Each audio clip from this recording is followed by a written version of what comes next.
ಸುಪಾರಿ. ಅದೇನ್ ಸುಪಾರಿ ಸುಪಾರಿ ಅಂತ ನೀವು ಯಾರು ನಿಮ್ಮನ್ನ ಏನ್ ಮಾಡ್ತಾರ್ರಿ, ನೀವು ಸರಿಯಾಗಿ ನಡ್ಕೊಂಡ್ರೆ ಇದನ್ನ ತಗೊಂಡೋಗಿ ಈಗ ಈ ಬಸವರಾಜು ಹಸರಾವನಂತವ ಇವ ಕಚ್ಚಲ್ಲ ಒದಿಯಲ್ಲ ಬದಿಯಲ್ಲ ಏನು ಮಾಡ್ತಾರೆ, ಇದಕ್ ತಗೊಂಡೋಗಿ ಸುಪಾರಿ ಅಂತೆ. ಆ ಚಂದು ಪಾಟೀಲ್ ಏನ್ ರೌಡಿಯ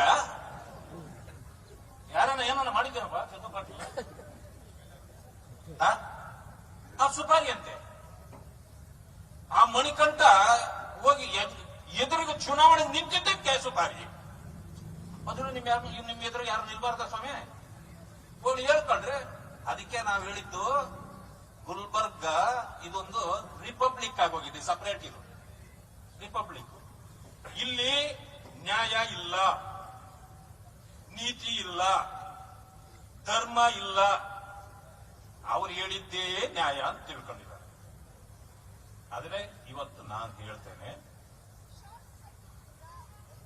ಸುಪಾರಿ ಇದೆಯಲ್ಲ, ಇಲ್ಲಿ ಸೋಲಾಪುರದ ಹೆಸರುಗಳಿವೆ. ಸಿಐಡಿನವ್ರು ಅಲ್ಲಿ ಹೋಗಕ್ಕಾಗೋದಿಲ್ಲ, ಸಿಬಿಐ ಕೊಟ್ರೇನೆ ಆ ಕೇಸನ್ನು ಇವತ್ತು ಕಂಡುಹಿಡಿಯಕ್ಕಾಗೋದು, ಇಲ್ಲಂತಂದ್ರೆ ಆಗೋದು.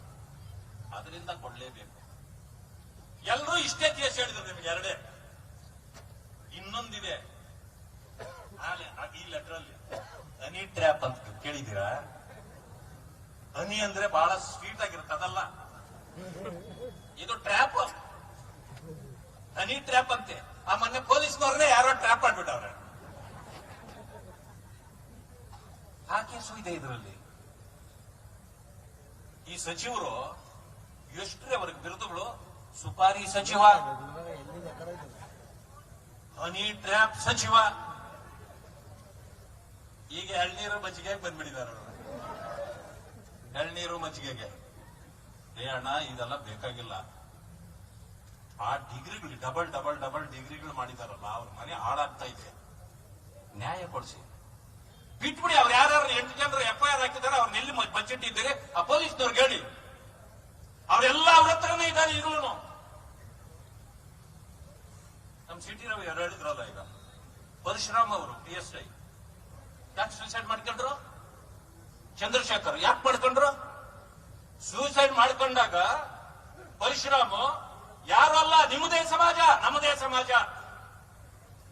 ಆತನಿಗೆ ಶಾಸಕರು ನನಗೆ ಕಾರಣ ಈ ಸಾವಿಗೆ ಅಂತೇಳಿ ಅವ್ರು ಇಟ್ಟೋದ್ರೆ, ಯಾರ್ಯಾರೋ ದಲಿತ ಸಂಘಟನೆಗಳಲ್ಲಿ ಹೋರಾಟ ಮಾಡ್ತಾ ಇದ್ರೆ ಪ್ರಿಯಾಂಕಾ ಅವ್ರಿಗೆ ಈ ಕಡೆಯಿಂದ ಫೋನ್ ಮಾಡಿ ಮಾಡಿ ಮಾಡಿ ಲೀಡರ್ಗಳಿಗೆ ಹೇಳ್ತಿದ್ರಂತೆ, ನೀವು ಹೋರಾಟ ಮಾಡಬೇಡ್ರಿ, ಬಿಟ್ಬಿಡ್ರಿ ಬಿಟ್ಬಿಡ್ರಿ ಬಿಟ್ಬಿಡ್ರಿ. ಯಾಕೆ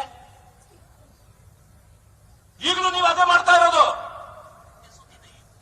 ನಿಮ್ಮಿಂದಾಗಿ ಬೀದರ್ನಿಂದ ಹೊಸಪೇಟೆವರೆಗೆ ಕಲ್ಯಾಣ ಕರ್ನಾಟಕದಲ್ಲಿ ಒಬ್ಬ ದಲಿತ ಲೀಡರ್ ತಲೆ ಎತ್ತಲಿಕ್ಕಾಗಿಲ್ಲ ರೀ. ಹೇಳ್ರಿ, ಒಂದ್ ಹೆಸರು ಹೇಳ್ರಿ ನೀವು. ಬೀದರ್ನಿಂದ ಹೊಸಪೇಟೆವರೆಗೆ ಯಾರಾದ್ರೂ ಒಬ್ಬ ದಲಿತ ಲೀಡರ್ ಇಂದ ನಮ್ಮ ಮುಂದೆ ಬೆಳೆದಿದ್ದಾರೆ ಅಂತ ತೋರಿಸ್ಬಿಟ್ಟು ಹೇಳ್ರಿ ನೋಡೋಣ. ನಾವು ದಲಿತರ ದಮನ ಮಾಡಿದ್ದೀರಿ. ಯಾವ ದಲಿತ ಬೆಳಿಬಾರ್ದು? ಬಾಬಾ ಸಾಹೇಬ್ ಅಂಬೇಡ್ಕರ್ ಅವರು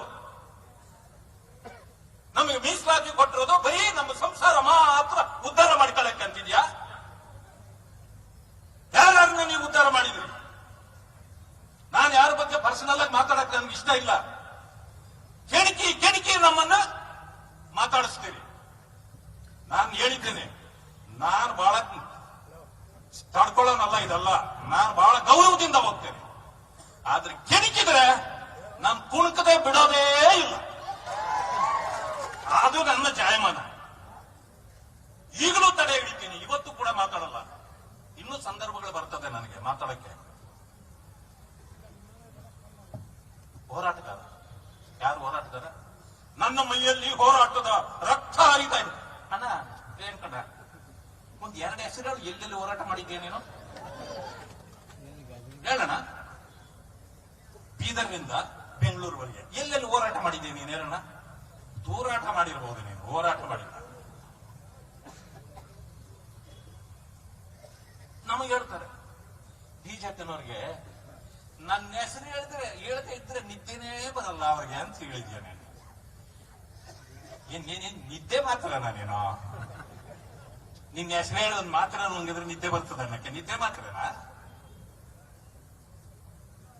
ಬಾರಿ ನಾನು ಸಚಿವ, 4 ಸಾರಿ ಚುನಾವಣೆ ನಿಂತಿದ್ದೀನಿ, 1 ಸಾರಿ ಸೋತಿದ್ದೀನಿ, 3 ಬಾರಿ ನಾನು ಸಚಿವ. ನೀನು ಮೊದಲನೇ ಸಚಿವ ಆದಾಗ ಅಣ್ಣ ನಾನೇ ಕೇಳ್ಕೊಂಡೆ, ಯಾರ ಸ್ಥಾನದಲ್ಲಿ ನೀನು ಸಚಿವ ಆಗಿದ್ದು?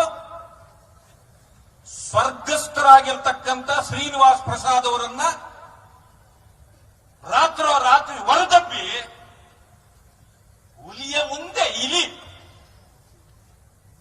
ಶ್ರೀನಿವಾಸ್ ಪ್ರಸಾದ್ ಅವರು ಈ ರಾಜ್ಯದಲ್ಲಿ ಒಂದು ಹುಲಿಗಳ ಇದ್ರು, ಆ ಜಾಗದಲ್ಲಿ ಇಲಿ ಬಂದು ಸೇರಿಕೊಂಡಿದ್ದಲ್ವಾ, ಅವರನ್ನ ನೀವು ಎತ್ತಂಗಡಿ ಮಾಡಿಸಿದ್ರು. ಪಾಪ ಶಾಪ್ ಹಾಕಿ ಹೋದ್ರು. ಎಷ್ಟು ವರ್ಷಗಳ ಕಾಲ ಇರ್ತದೆ ಆ ಜಾಗದಲ್ಲಿ ಆದ್ರಿ. 1ನೇ ಸಾರಿಗೆ ಮಂತ್ರಿ ಆದ್ರಿ. ಆಯ್ತಪ್ಪ, ಏನ್ ಬಹಳ ಮೇಧಾವಿ ಇದ್ರಿ ನೀವು. ನರೇಂದ್ರ ಸ್ವಾಮಿ ಮಳವಳ್ಳಿ ಕಾಂಗ್ರೆಸ್ ಪಕ್ಷದವರೇ, ಪರಿಶಿಷ್ಟ ಜಾತಿಯವರೇ, 3 ಸಾರಿ ಗೆದ್ದವ್ರೆ, ಮಂತ್ರಿ ಆಗವ್ರ? ತುಳಿತಾ ಇದ್ದೀರಿ ಅವ್ರನ್ನ. ಆನೇಕಲ್ ಶಿವಣ್ಣ 3 ಸಾರಿ ಗೆದ್ದವ್ರೆ, ಸೀನಿಯರ್ ಲೀಡರು, ಮಂತ್ರಿ ಆಗವ್ರ? ತುಳಿತಾ ಇದ್ದೀರಿ ಅವ್ರನ್ನ. ಎಸ್.ಎನ್. ನಾರಾಯಣ ಸ್ವಾಮಿ ಕಾಂಗ್ರೆಸ್ನವರೇ, ಬಂಗಾರಪೇಟೆ ಕೋಲಾರ 3 ಸಾರಿನೂ ಗೆದ್ದವ್ರೆ, ಅವರು ಮಂತ್ರಿ ಆಗವ್ರ? ಇಲ್ಲ. ಪ್ರಸಾದ್ ಅಬ್ಬಯ್ಯ 3 ಸಾರಿ ಗೆದ್ದವ್ರೆ, ಅವ್ರೆ. ಅಂದ್ರೆ ಇವರೆಲ್ಲರಿಗಿಂತ ಮೇಧಾವಿಗಳ ಸ್ವಾಮಿ ತಾವು. ಇಲ್ಲಿ ಪಿ ಆರ್ ಪಾಟೀಲ್ ಅವರು ಬಹಳ ಹಿರಿಯರು, ಆದ್ರ ನಿಮ್ಮನ್ನ 5 ಬಿಟ್ಟೋಗಿದ್ದ ಯಾಕೆ? ನನ್ನ ಗುತ್ತೇದಾರರು ಏನೋ ಕಾರಣಕ್ಕೆ ವಾಪಸ್ ಬಂದವರು, ಪಾಪ ಮನಸ್ಸಿಲ್ದೆ. ಇದೇ ಕಾರಣಕ್ಕೆ ನೀವು ಮಂತ್ರಿ ಆದಾಗ ಹೇಳಿದ್ರಿ, ಅದು ಜಾತಿ ಕೋಟಾದಲ್ಲಿ ಆಗವ್ರೆ ಅವರು ಅಂತ. ಮಾನ್ಯ ಖರ್ಗೆ ಅವರು, ಅವ್ರ ಬಗ್ಗೆ ನನಗೆ ಬಹಳ ಗೌರವ ಇದೆ. ಅವ್ರ ಬಗ್ಗೆ ನಾನು ಕೆಟ್ಟದಾಗ ಏನೂ ಮಾತಾಡೋದಿಲ್ಲ, ಅವ್ರ ಬಗ್ಗೆ ನನಗೆ ಗೌರವ ಇದೆ. ಖರ್ಗೆ ಸಾಹೇಬರು ಏನ್ ಹೇಳಿದ್ರು? ಏನಾದ್ರೂ ನಾನು ಯಾವತ್ತೂ ದಲಿತ ಲೀಡರ್ ಅಲ್ಲ, ನಾನು ಕಾಂಗ್ರೆಸ್ ಲೀಡರ್ ಅಂತ. ಸರಿ, ಒಳ್ಳೇದೇ, ನಾವೇನು ತಪ್ಪೆ ಅಂತ ಹೇಳೋಣ. ದಲಿತ ಅನ್ನೋದಾದ್ರೆ ನನಗೆ ಮುಖ್ಯಮಂತ್ರಿನೂ ಬೇಡ ಅಂದ್ರಿ, ಮತ್ ನಿಮ್ಗೆ ಯಾಕೆ ಮುಖ್ಯಮಂತ್ರಿ ಕೊಡ್ತಾರೆ? ಹೋಗ್ಲಿ, ಅದು ಬೇಡ. ಮಗನು ಮಂತ್ರಿ ಆಗುವಾಗ ಅವನು ಜಾತಿ ಕೋಟದಲ್ಲಿ ಆಗವನೆ ಅಂದ್ರೆ ಅದ್ಯಾವ ಜಾತಿ? ಅದು ದಲಿತ ಅಲ್ವಾ? ಇದ್ಯಾವುದು ಡಬಲ್ ಸ್ಟ್ಯಾಂಡರ್ಡ್? ಈಗ ನಿಮಗೆ ಬೇಕಾದಾಗ ಹಿಂಗೆ, ಬೇಡದಿದ್ದಾಗ ಹಂಗೆ ಮಾಡಿದ್ರಿ. ಈಗ ನಾನು ಹೇಳ್ತೇನೆ, ಧರ್ಮಸಿಂಗ್ ಅವರು ನೀವು ಗಡಸ ಕಂಠಸಿ ಇದ್ದವರು, ಅವ್ರ ಮಗನು 3 ಸಾರಿ ಗೆದ್ದಿದ್ದಾನಪ್ಪ. ಎಷ್ಟು ಸಾರಿ ಮಂತ್ರಿ ಆದ್ರಿ? ಅಜಯ್ ಸಿಂಗು ಇಲ್ಲ, ತುಳಿದಾಕಿದ್ರಿ. ನೀವು ಮಾತ್ರ ಆದ್ರಿ. ಈಗ ಹೇಳ್ರಿ, ನನಗೆ ಉತ್ತರ ಕೊಡ್ರಿ, ಯಾವ ಕಾರಣಕ್ಕೆ ನೀವು 3 ಸಾರಿ ಗೆದ್ದು 3 ಸಾರಿ ಮಂತ್ರಿ ಆದ್ರಿ ಹೇಳ್ರಿ. ಎಂ.ವೈ. ಪಾಟೀಲ್ ಪಾಪ ವಯಸ್ಸೇ ಆಗೋಯ್ತು, 5 ಸಾರಿ ಗೆದ್ರು, ವಯಸ್ಸೇ ಆಗೋಯ್ತು ಅವ್ರಿಗೆ. ಅದೇನೇ ಇರ್ಲಿ, ಈಗ ನೋಡ್ರಿ, ಇಷ್ಟೂ ಜನ ದಲಿತರು 3 ಸಾರಿ ಗೆದ್ರು ಕೂಡ ಅವ್ರಿಗೆ ಮಂತ್ರಿ ಆಗಿಲ್ಲ, ಇವರು ಮಾತ್ರ ಆಗಿದ್ದಾರೆ ಅಂದ್ರೆ ಇದೇನ್ ಮೆರಿಟ್ ಕೋಟ ಆಯ್ತಾ?